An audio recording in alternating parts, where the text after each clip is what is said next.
E se eu te dissesse que existe uma experiência espiritual tão profunda que transforma completamente quem você é?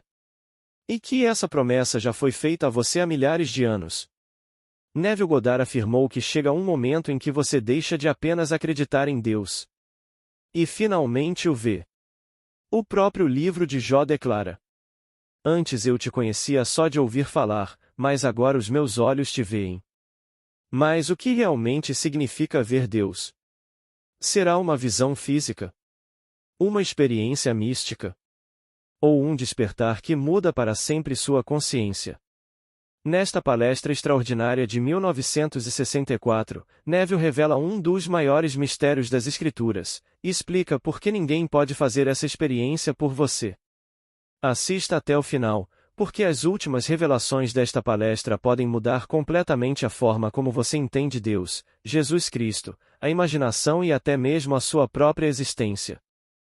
O assunto desta noite, como você sabe pelo título, é tirado de Jó. Eu tinha ouvido falar de ti com o ouvir dos meus ouvidos, mas agora meus olhos te veem. Jó 42 versículo 5. E essa é uma promessa para todos os seres no mundo. Há um evento divino para o qual toda a vasta criação se move e esse evento deve ser incorporado ao corpo de Deus. Deus e somente Deus desempenha todas as partes. E Ele está chamando cada um em seu próprio tempo e incorpora cada um, individualmente, não em nenhum grupo, em seu corpo. E você veste o corpo dele, é seu corpo, e você e ele são um. Este é o grande plano do mundo. Se o homem acredita ou não, realmente não importa, porque eventualmente ele experimentará. Então, nas Escrituras, ver é saber, a mesma palavra em grego. Então, quando eu sei apenas porque eu vi. Agora nos voltamos para aquele que é Paulo. Paulo teve o grande evento no momento em que ninguém era um inimigo maior da fé do que Paulo. Então ele teve uma transformação completa de si mesmo e então ele se tornou o apóstolo mais importante. Um apóstolo é alguém que é chamado e enviado. Ser chamado é ser enviado. Todo mundo um dia será chamado. Naquele exato momento ele será enviado para contar a história, independentemente do que os outros vão acreditar, porque ao longo dos tempos todos os tipos de coisas se infiltram na história e a distorcem. Agora, aqui está a história de Paulo sendo chamado. Há essa discrepância no livro de Atos, que nos conta primeiro no capítulo 9, depois temos no capítulo 22 e no capítulo 26. No capítulo 9, somos informados de que seus companheiros que estavam com ele ouviram a voz, mas não viram ninguém. Paulo viu, eles não viram. No capítulo 22 do mesmo livro de Atos, somos informados de que eles não ouviram nada, eles apenas viram a luz. Então, no capítulo 26, somos informados de que uma luz além do brilho do sol desceu sobre Paulo e seus companheiros. Nenhuma palavra é dita sobre qualquer coisa que tenha sido ouvida. Eu lhes digo esta noite, a partir de minhas próprias experiências pessoais, o único que ouviu e viu foi Paulo.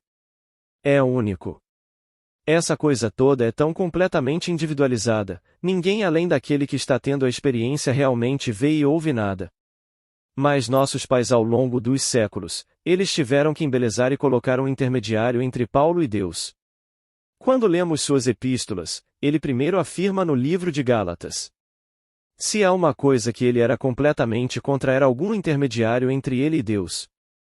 Ele disse: Paulo, um apóstolo, não por homens nem por meio de homem algum, mas por Jesus Cristo. Quando aprouve a Deus revelar seu Filho em mim, não consultei carne e sangue. Gálatas 1 versículo 1,16. Não havia intermediário entre Paulo e Deus, nenhum. E então, ele disse, falando agora de Jesus Cristo: embora eu o tenha considerado do ponto de vista humano, já não o considero assim. 2 Coríntios 5, 16. Ele estava falando apenas do Cristo ressuscitado. E disse ele, em Coríntios, o capítulo 9 de 1 Coríntios: não sou eu livre? Não sou apóstolo? Não vi Jesus, nosso Senhor? Para ele, a única qualificação para ser apóstolo era ter visto Cristo ressuscitado, nenhum ser de carne e osso. Você pode andar com alguém que é esse ser, mas isso não o qualifica. Deve ser uma experiência espiritual única e completa em você quando você vê o Cristo ressuscitado. Não sou eu apóstolo. Não vi Jesus, nosso Senhor? Nenhum homem me enviou, nenhuma organização me enviou, eu o vi, e vê-lo é ser enviado. Então é a descrição de Paulo da conversão como a lemos primeiro em Gálatas, depois nos capítulos 9 e 15 de 1 Coríntios e depois no capítulo 4 de 2 Coríntios. Então ele fala de ver a glória de Deus na face de Cristo. É assim que você o vê. Deus é Espírito, ele só pode ser visto em seu Filho, mas o Filho e o Pai são um. Então você olha para o rosto e lá você o vê. Naquele momento ele te abraça e você se torna um com ele, você se funde com ele, e se fundindo com ele então ele te envia para o mundo. E deixe-me contar minha experiência pessoal de ser enviado. Quando você é abraçado, ele o envia. Agora, essas palavras não estão registradas nas Escrituras, mas deveriam estar registradas nas Escrituras porque o drama é idêntico para cada um de nós. Todos terão a mesma experiência. Há apenas uma peça, um enredo, um plano que Deus criou para se redimir, tendo se fragmentado, ele é a rocha eterna, e ele nos traz individualizados como ele mesmo. E quando fui abraçado no corpo de Deus, e feito um com Deus, e usei seu corpo como meu próprio corpo, e então enviado, as palavras que ecoavam em meu ouvido eram estas: abaixo os sangues azuis. Voltei sem escola, sem educação, me perguntando do que se trata tudo isso? Mas as palavras você nunca poderia esquecer na eternidade. Eu esqueci tantas coisas entre aquele dia nos anos 20 e hoje nos anos 60. Tanto que experimentei neste mundo eu esqueci completamente. Mas essas palavras estão indelevelmente impressas em minha mente e não consigo esquecê-las. Eu não sabia o significado delas até que um dia me deparei com o significado das palavras sangue azul, abaixo o sangue azul. Sempre significou o protocolo da igreja, todas as formas externas de adoração, mas todas. Nenhum intermediário entre você e Deus, nenhum sacramento externo, nada externo neste mundo, apenas você e Deus. Só existe Deus. E então, ouvi as palavras na minha cabeça ecoando. Fui abraçado por Deus, sou um com o corpo de Deus, e enquanto estou abraçado e vestindo seu corpo que é amor infinito, as palavras: abaixo o sangue azul. E então as palavras para mim, bem na minha cara: hora de agir. Deus só age e está em todos os seres ou homens existentes. Hora de agir. Foi meu comando quando fui levado para fora daquela sociedade divina para este mundo. Então eu sei que alguém adulterou essa história como contada no livro de Atos. O livro de Atos foi escrito por aquele que escreveu o livro de Lucas, quem quer que ele tenha sido. Mas entre a escrita do manuscrito original e nossa recepção dele, há aqueles que tentaram fazê-lo se conformar ao seu conceito do que Deus deveria ter feito e, certamente, deve haver algum intermediário entre o homem que é um vilão e a salvação desse homem. Então eles chamaram esse de Ananias, e eles falam de Ananias, e Paulo nunca usa o nome Ananias em nenhuma de suas epístolas. Ele fala 4 vezes de sua conversão, a mesma conversão, e nunca menciona aquele indivíduo, um intermediário entre ele e a mudança radical em seu ser. Mas Lucas menciona isso 2 vezes. Aqui, Ananias vem enviado por Deus para alguém que está cego pela experiência para abrir seus olhos para que ele possa ver. Então, meus olhos te veem. Todos um dia verão Deus, realmente verão Deus, e ver Deus se tornará Deus. Nós sempre nos tornamos o que contemplamos. E Deus nos chamará à sua própria maneira, e ninguém conhece seu segredo do chamado. Quando são chamados, você fica em sua presença e não faz perguntas. Você vê amor infinito. Então, quando Blake disse: e o amor é a forma humana divina, eu sei por experiência que ele está certo, é a forma humana divina. Você fica em sua presença de amor infinito. Ele o abraça quando lhe é feita a pergunta e você responde como deveria responder, e você responderá que o amor é a maior coisa do mundo. Quando ele o abraça, você se funde com ele e é um com Deus. E não há nada além de amor. Nada além de Deus. E então virão as mais maravilhosas imagens do mundo, que a história de Deus, como contada no Antigo Testamento, é verdadeira. Nada te emociona mais do que quando alguém vem aqui, transbordando de ânsia de entender a mensagem de Deus, me liga ou me escreve, e então me conta essas visões maravilhosas deles. Um ligou na semana passada e disse: Neville, eu conheci Jacó. Mas ele é tão pequeno, ele é tão pequeno, ele é tão minúsculo, ele é tão pequeno. Eu direi a ela: leia o 7º capítulo de Amós, os 2º e 5º versículos de Amós. Como Jacó pode ficar de pé? Ele é tão pequeno. Você consegue conceber uma criança que não consegue ficar de pé? Ela deve ser muito pequena se não consegue ficar de pé. Hoje, elas são precoces aos 9 anos, se levantando sozinhas. 9 meses, quero dizer. Com 1 ano, se ele não estiver de pé. O que há de errado com ele? Mas aqui, como Jacó pode ficar de pé? Ele é tão pequeno. E todos foram ensinados a acreditar que Jacó é um homem, que deu à luz 12 filhos, e eles são os pais de todo o vasto mundo. No entanto, no livro de Amós, como Jacó pode ficar de pé? Ele é tão pequeno. Então ela me liga e me diz: Mas, Neville, ele era tão pequeno. Eu conheci Jacó. Ninguém me disse que ele era Jacó, eu sabia que ele era Jacó. Mas, Neville, ele é tão pequeno. Exatamente o que o livro de Amós diz que ele realmente é. Todo o vasto drama se desenrola dentro da mente do homem. Não há nada além de Deus e sua peça está contida no homem. Outra senhora, que está aqui esta noite, me escreveu a carta mais doce na semana passada e contou a história de sua neta de 4 anos. A neta tinha então apenas 4 anos.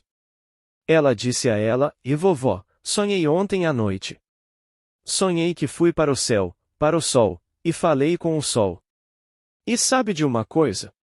Ele tem um rosto, mãos e pés. E sabe de uma coisa, vovó? As mãos e os pés dele têm magia.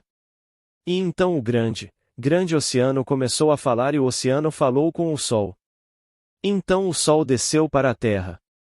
E sabe de uma coisa, vovó? Ele tinha pernas, e conseguia andar, e ele andou até mim, e me beijou na bochecha, e estava quente. Agora, isso não é um sonho bobo, vovó? E como isso é verdade? Não há nada além de Deus neste mundo. Tudo neste mundo é humano, mas as pessoas não sabem. Tudo é humano. O sol é Deus e assim é a lua e assim é a terra e assim é tudo neste mundo. O dia chegará e você despertará como Deus para descobrir que não há nada neste mundo além de Deus. Não há nada além de Deus simplesmente se individualizando e se expandindo além do sonho mais louco de tudo o que ele era antes da decisão de se expandir.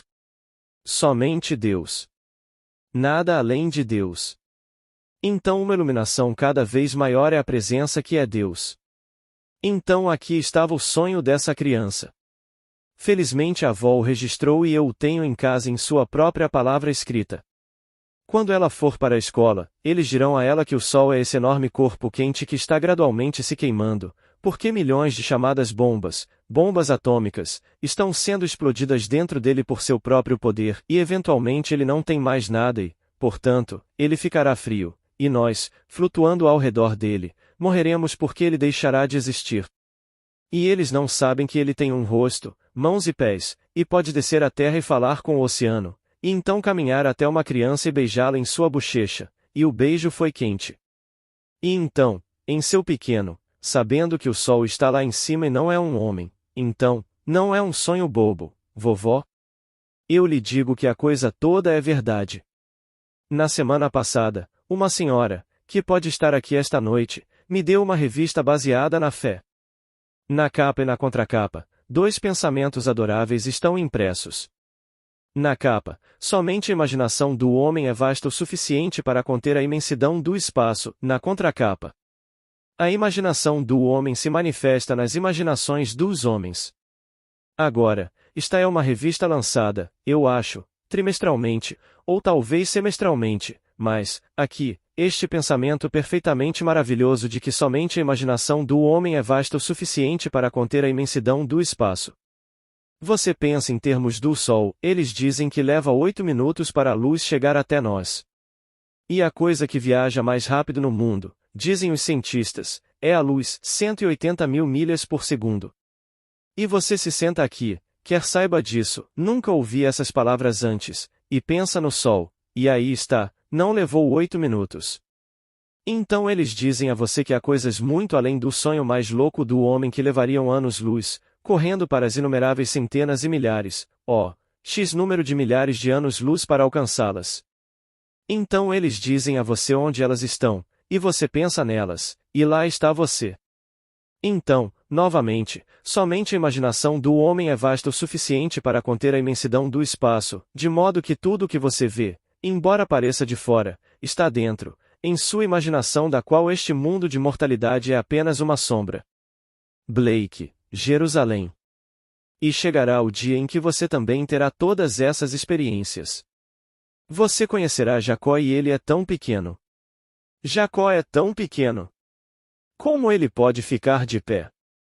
E você pensa em termos desse gigante de um homem com seus 12 filhos e todos esses, não, esses são estados, todos estados de consciência. Você e eu devemos passar pelo estado chamado Jacó. Lembro-me de passar pelo estado onde literalmente Jacó era um enganador. Jacó enganou seu sogro. Ele pegou o gado e o colocou na época da rega quando é hora da fertilização, e então colocou choupos diante de seus rostos para que quando eles viessem a ser gerados, vissem diante deles essas listras. E então, quando eles foram gerados, eles geraram descendentes listrados. Ele fez uma pequena aposta com seu sogro, Labão, que todos os listrados seriam seus e os manchados seriam seus, os lisos seriam de Labão e apenas o gado liso. E então ele enganou seu sogro. Ele enganou seu pai, Isaque. Ele enganou seu irmão, Esaú. Ele era um ser enganador. Mas para ver Deus, seu nome teve que ser mudado, então ele lutou a noite toda. Não uma noite de 12 horas. Estamos lutando a noite toda agora. Temos lutado por milhares de anos, desempenhando o papel de Jacó, até aquele momento no tempo em que ele completa a luta e Deus muda o nome para Israel, o puro de coração. Pois somente o puro de coração pode ver Deus. E então, olhamos nos olhos de Deus e nos tornamos o que contemplamos, onde somos transformados de Jacó. E Jacó sempre foi o pequeno, tão pequeno que ele nem conseguia ficar de pé. Lembro-me de quando eu era um menino de 6 anos, 5 ou 6, minha mãe me deu um doce, ela tinha uma linda caixa de doces, e ela disse, Nev, você pega isso e depois dá isso para Cal, meu irmão Carli. Então eu peguei meu doce e peguei o de Carli, e ela disse, e vai e dê para Cal. Bem, eu comi o meu antes de sair do quarto e o gosto era tão bom que eu não tive forças para dar o dele para Carli, então eu comi o dele. Então, veja, eu enganei meu irmão, assim como Jacó enganou Esaú. E eu nunca disse a Cal que eu tinha um doce para dar a ele. Se eu tivesse dito a ele, ele poderia ter chorado e contado para a mãe, ou ele poderia ter me perdoado, ele poderia ter feito isso. Nessa idade, duvido que você tenha forças para perdoar. E eu não contei a ninguém, então a mãe nunca soube que eu não dei para a Cal. Veja, eu fiz o papel do pequeno chamado Jacó. Jacó é tão pequeno. Como ele consegue ficar de pé? E ela ficou tão surpresa quando Jacob entrou em seu mundo, essa criança. Tão pequena que ela me disse ao telefone. Mas, Neville, ele é tão pequeno. As mesmas palavras que ela usou, ele é tão pequeno. Bem, a palavra nas escrituras é pequeno. Ele é tão pequeno que não consegue ficar de pé. Bem, ele teria que ter menos de 1 ano e não conseguiria ficar de pé. E então, ela está passando por esses estados onde ela realmente está encontrando o drama eterno de Deus. A peça é perfeita e todos encontram todos esses personagens na eternidade. E então quando Jó, no finalzinho, há 42 capítulos para Jó, e ninguém passou por mais inferno do que Jó, a vítima da peça mais cruel quando ele aparentemente não tinha realmente direito a isso, ele não fez nada para justificar esse horror. E no finalzinho, quando ele reclamou e reclamou e reclamou, ele finalmente, no finalzinho, ele disse: Eu ouvi falar de ti com a audição dos ouvidos, mas agora meus olhos te veem. Já ouvi falar dele, mas agora o vejo. E quando você ouvir, posso lhe dizer, você nunca, nem na eternidade, será capaz de descrevê-lo. Daniel tenta descrevê-lo no capítulo 7, mas você não consegue descrever Jesus Cristo, você não consegue. Você olha para esta face celestial do ancião dos dias e ele é Jeová. Este é Jesus Cristo, como lhe foi dito no capítulo 4 de 2 Coríntios, e eu contemplo a glória de Deus na face de Cristo. Versículo 6. Você não vê Deus, Deus é Espírito, mas você o vê refletido apenas na face de Cristo. E você olha diretamente para esta face gloriosa, e ele lhe pergunta: Qual é a maior coisa do mundo? Automaticamente você responde: amor, fé, esperança e amor, as palavras de Paulo. Isso é uma grande emoção, porque Paulo escreveu aquele capítulo 13 de 1 Coríntios e você está citando Paulo, o maior e mais importante apóstolo de todos. E ele afirma: Eu sou um apóstolo porque não vi Jesus nosso Senhor. Essa é a única qualificação para o apostolado: não viu a Jesus, nosso Senhor? 1 Cor 9h01. E então você cita Paulo, e ele, Jesus Cristo, abraça você, e você se torna um com ele, e você veste seu corpo e seu amor infinito, não há nada além de amor. E então você é enviado e lhe é dito: já abaixe os sangues azuis. E hora de agir. Você sai sabendo que deve cortar todo o contato com todas as organizações, mas todas as organizações que pensam que vão adquirir mérito para entrar no céu participando do serviço, fazendo isso, fazendo aquilo outro, e todos os rituais externos. Abaixo os sangues azuis. Essa foi minha ordem. Então, aquele que me enviou era poder infinito, e Paulo descreve Jesus Cristo como o poder e a sabedoria de Deus. Então fui levado diante do poder, poder infinito, e ele me disse: hora de agir. Mas que comando! Sem usar os lábios, sem usar nenhuma corda vocal, mas ouvi as palavras imediatamente enquanto ele as pensava. E esse era o poder de Deus. Havia magia no olho. Volte para Pami. E vovó, havia magia em suas mãos e magia em seus pés. Eu lhe digo, havia magia por toda parte. Magia em seus olhos. Ele olhou em seus olhos e nenhuma palavra foi proferida até onde uma voz aqui vai, e você ouve palavras na língua de sua própria mãe, a língua em que você nasceu. É isso que você ouve, e ouve que é hora de agir. Você sai, e nenhuma organização, não se une a nenhuma, não faz nenhum esforço externo para apaziguar Deus, nenhum esforço externo que seja, nenhum intermediário entre você e Deus. E o dia chegará, você simplesmente fará sua parte e quando Deus souber que é a hora certa, Ele chamará. Não haverá resistência. Ele o chamará para a sua presença e você olhará diretamente para o rosto de Cristo Jesus, que reflete a glória de Deus. Não há outra maneira de conhecer Deus a não ser no rosto de Cristo Jesus. Você fica bem na presença dele, e o vê, e ele o abraça, e você se funde com seu corpo, e a partir daí você é um com Cristo Jesus. Então as palavras que você entende, então, aquele que me vê, vê aquele que me enviou. Então o remetente e o enviado são um, embora você esteja velado. E o corpo vela o ser que você é. Ninguém vê o ser que você é, pois você está usando um corpo que é um véu. O corpo é um véu, então ninguém sabe o corpo que você realmente está usando. Você sabe, mas os outros não sabem, e você não pode exibi-lo aos olhos mortais de ninguém. Mas você pode exibir isso. Mas você sabe que aquele que me vê vê aquele que me enviou, pois o remetente e o enviado são um. Então chega aquele momento no tempo em que o véu é retirado pela última vez. Naquele momento, você retorna à sua forma eterna e imortal, que lhe foi dada pelo abraço de Cristo Jesus, para se tornar parte do corpo de Deus. E todos estão destinados a fazer parte do corpo de Deus. Então, meus olhos te veem.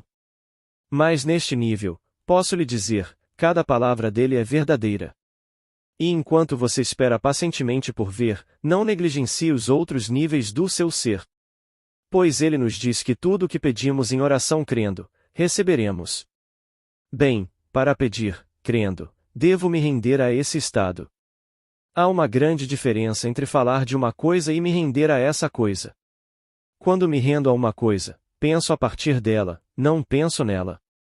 Vejo o mundo a partir do estado se me rendo a ele. Então, tudo o que peço em oração, acredito que recebi e receberei. Então me rendo, abandono-me completamente ao estado. Ao fazer isso, vejo o mundo de forma diferente. Vejo-o como veria se fosse verdade que sou o homem que acabei de presumir que sou. E nessa suposição, simplesmente vejo o mundo e olho para o mundo. Portanto, não devo negligenciar o nível inferior da verdade de Deus, pois Ele nos deu esses níveis para nos ajudar e nos proteger enquanto nos elevamos até o momento em que Ele nos chama, nos abraça e nos torna um com Ele. Você aceita isso esta noite, não apenas para você, mas para todos que você conhece. E trate isso com leveza. Não estoure um vaso sanguíneo para fazer isso, trate isso com leveza. Alguém lhe pede algo, suponha que lhe disse neste exato momento que tem o que quer. Não trabalhe nisso. Acredite em Deus, Deus é sua própria e maravilhosa imaginação humana, então não se sente trabalhe. Alguém lhe pede algo, quer uma fortuna, quer um emprego, quer mais dinheiro, quer isso, aquilo ou aquilo, se for algo que não prejudique o outro, se quiser, conceda. O que quer que lhe peçam, se for com amor que você pode conceder, conceda. Sempre que você usa sua imaginação amorosamente em nome de outro, está na verdade expressando Deus, pois Deus é amor. Então, se alguém diz, quero mais dinheiro, por que ele não deveria ter mais dinheiro? Certamente, mais dinheiro, não importa o que ele tenha. Se ele tem todo o dinheiro do mundo, se ele quer mais, você pode conceder isso. Ele não vai machucar ninguém se ele pegar, não se você assumir que ele tem. Alguém quer ser conhecido, tudo bem, se é isso que eles querem. Quem realmente se importa? Li o jornal desta manhã. E três que eu conhecia, um muito bem, o conheci em 1934 na cidade de Nova York, na verdade, foi ele quem me apresentou ao meu parceiro de dança que foi meu parceiro de dança por 13 anos. E aqui, ninguém neste mundo que eu conhecesse tinha mais medo da morte do que ele. Então ele foi dormir e não acordou. Então, aos 69 anos, eles encontraram o corpo na cama. Um dramaturgo muito capaz, ele escreveu muitos sucessos da Broadway, durou quase 2 anos, muitos programas de TV e muitos filmes que ele escreveu.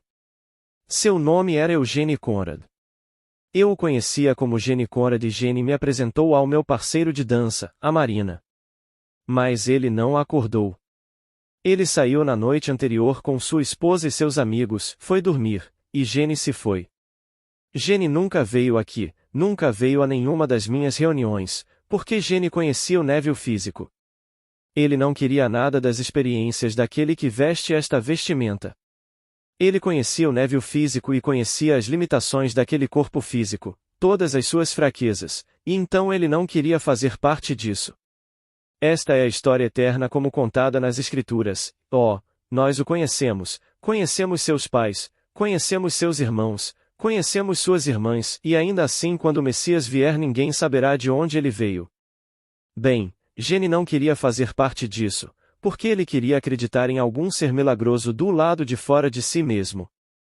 Não algo no interior que o tornasse vivo, antes de tudo, que lentamente despertaria dentro dele e passaria por toda a história como contada nas Escrituras, cada pequeno detalhe se desdobraria em Gene, e isso acontecerá. Mas hoje à noite, Gene está na roda e ele foi desta roda para outra roda, a mesma roda. E então, ele lerá amanhã sobre alguém que teve as experiências, mas a memória sendo muito curta, ele não saberá que conheceu Neville. Mas ele saberá e lerá sobre a história de um homem que realmente teve aquela experiência que se assemelhava ao que foi contado nas Escrituras, e ele ouvirá vividamente. Um dia ele será chamado, e porque eu já sou parte do corpo de Deus, quando ele vier, olharei bem em seu rosto, e ele e eu seremos um, todos no corpo de Deus. Ele não sabe agora, mas saberá. Todos saberão. Jornal desta manhã, Alan Ladd, ele foi dormir e não acordou, 50 anos, e aqui, apenas 50 anos.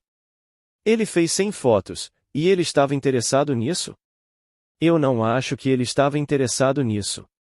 Outro amigo meu que veio aqui 2 vezes no ano passado, eu o conheci na época de Abdullah, e ele veio aqui, Robert Cummings, uma pessoa muito, muito saudável, um sujeito legal.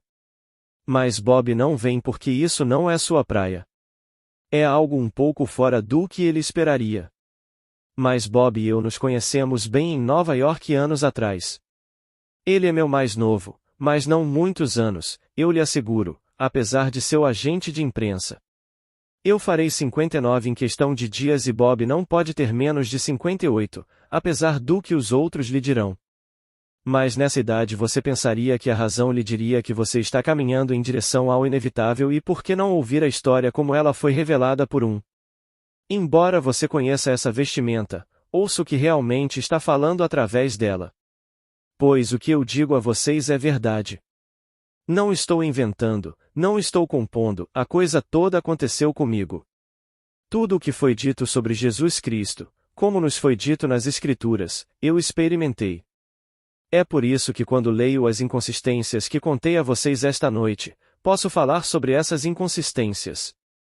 Não há intermediário entre você e Deus.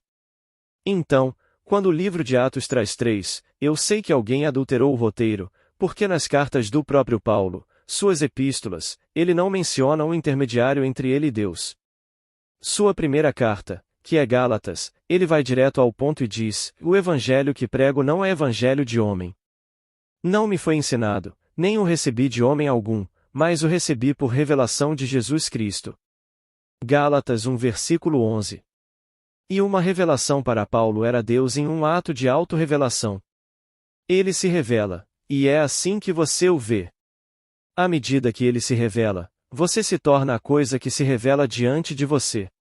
E então eu sei que Ananias é uma inserção. Não há razão alguma para ele nas Escrituras. Então, quando leio essas histórias e volto e as comparo com o que experimentei, sei onde, quem quer que tenha sido o estudioso ou o tradutor.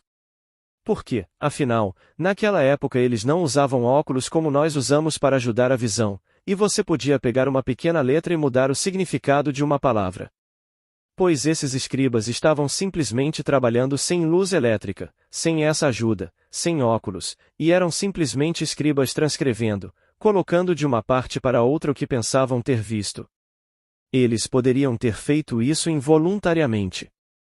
Por outro lado, alguns fizeram isso conscientemente, tentando fazer com que se conformasse com o que acreditavam que Deus deveria ter dito, em vez do que ele disse. Mas quando você teve a experiência e sabe por experiência real, então você vê, porque ver é saber. E então, quando você vê porque você experimentou, ninguém pode impedi-lo. Se todo o vasto mundo se levantasse esta noite em oposição ao que acabei de lhe dizer, não faria nenhuma diferença para mim. Eu não os odiaria por isso, porque eu saberia que cada um que agora se opõe a isso amanhã me encontrará no corpo de Deus, e eu estarei lá para cumprimentá-los. Eu olharei bem em seus rostos e eles se tornarão o que contemplarem. O próprio ser que agora se opõe se tornará. Pois eu serei um como sou agora com o corpo de Deus. Não há nada além de Deus neste mundo. Então, posso lhe dizer, você se detém no que ouviu esta noite. Sim, naquela visão da pequena Pammy. Como Blake disse no final de sua maravilhosa visão. A visão do juízo final, e alguém lhe dirá. Quando você vê o sol, você vê uma grande Guiné redonda. Ele disse, não, não, não, eu ouço uma hoste do céu clamando e cantando santo, santo, santo é o Senhor Deus Todo-Poderoso. Foi assim que ele viu o sol. Não como um enorme corpo luminoso irradiando calor e energia, mas ele o viu como vivo com anjos clamando pela glória de Deus. E então, a pequena Pammy foi para o céu e falou com o sol. E você sabe, vovó, ele tem um rosto e ele tem mãos e ele tem pés. E você sabe, vovó? O grande oceano falou com o sol e então o sol, cujas mãos e pés tinham magia, desceu à terra e falou. E você sabe, vovó? Ele também tinha pernas e ele andou até mim e me beijou na bochecha, e estava quente. Agora, isso não é um sonho bobo, bobo? E posso te dizer, você se detém nisso. Talvez num futuro não muito distante você também vá para o céu e fale com o sol. E posso te dizer, ela está certa, ele tem um rosto, ele tem mãos, e ele tem pés e ele. Então tudo neste mundo é Deus, não há nada além de Deus. Agora, vamos entrar no silêncio.